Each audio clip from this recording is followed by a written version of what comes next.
Hey you guys, how are you doing? It's Friday, so that means it's library time. So we're gonna pick a story from our little library right here to enjoy. Okay, we have the story called Corduroy. Corduroy the bear.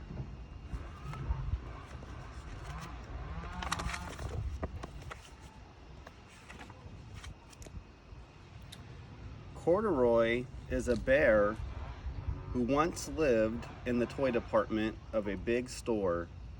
Day after day, he waited with all the other animals and dolls for somebody to come along and take him home.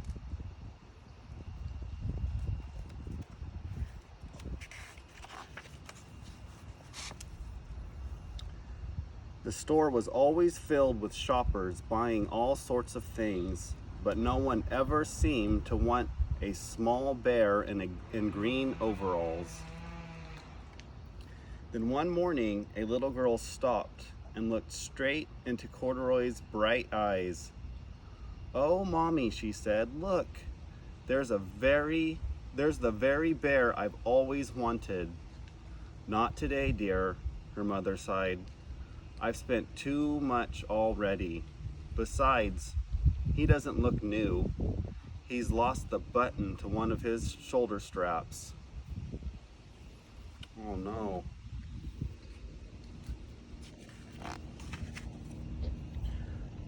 Corduroy watched them sadly as they walked away. "I didn't know I'd lost the button," he said to himself. "Tonight I'll go and see if I can find it."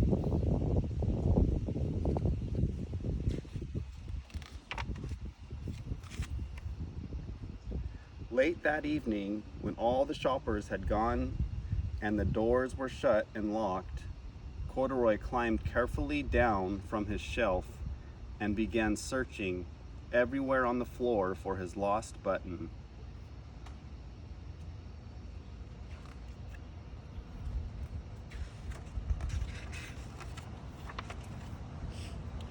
Suddenly, he felt the floor moving under him. Quite by accident, he stepped out onto an escalator, and up he went. Could this be a mountain? He wondered. "I think I've always wanted to climb a mountain." Does that look like a mountain? That's escalators. Huh, that's funny. He stepped off the escalator as it reached the next floor, and there, before his eyes, was a most amazing sight. Tables and chairs and lamps and sofas, and rows of beds. "This must be a place," Corduroy gasped. "Or this must be a palace," Corduroy gasped. "I guess I've always wanted to live in a palace."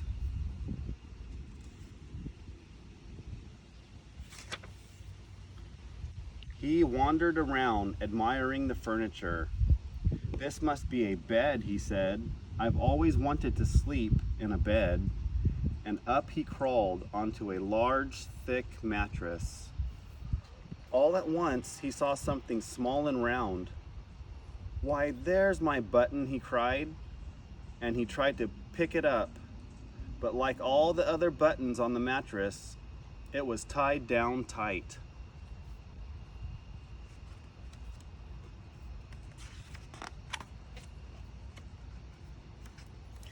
He yanked and pulled with both paws until pop, off came the button, and off the mattress Corduroy toppled.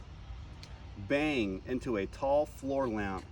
Over it fell with a crash.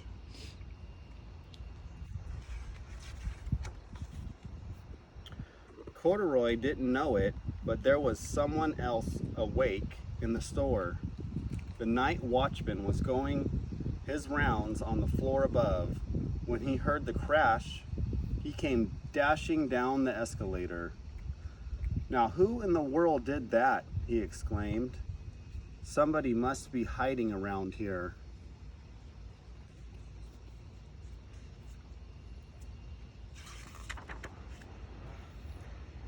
He flashed his light under and over sofas and beds until he came to the biggest bed of all.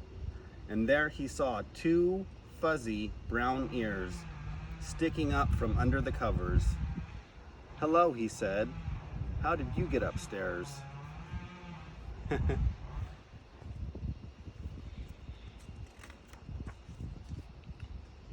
The watchman tucked Corduroy under his arm and carried him down the escalator and set him on the shelf in the toy department with the other animals and dolls. Did he get his button? I don't think so, not yet.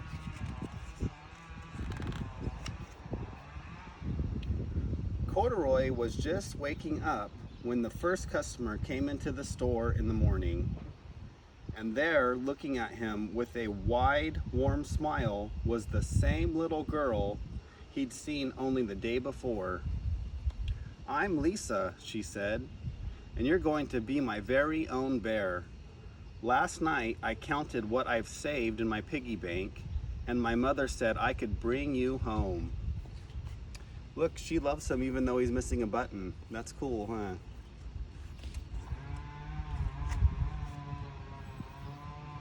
"Shall I put him in a box for you?" the sales lady asked.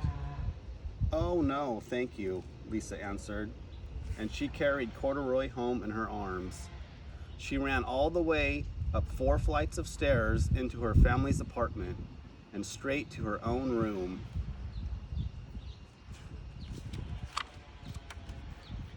Corduroy blinked. There was a chair and a chest and drawers, and alongside a girl-sized bed stood a little bed just the right size for him.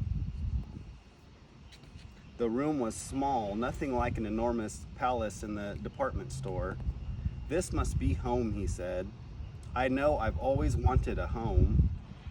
Look, and he has his own little bed right next to hers. Lisa sat down with Corduroy on her lap and began to sew a button on his overalls.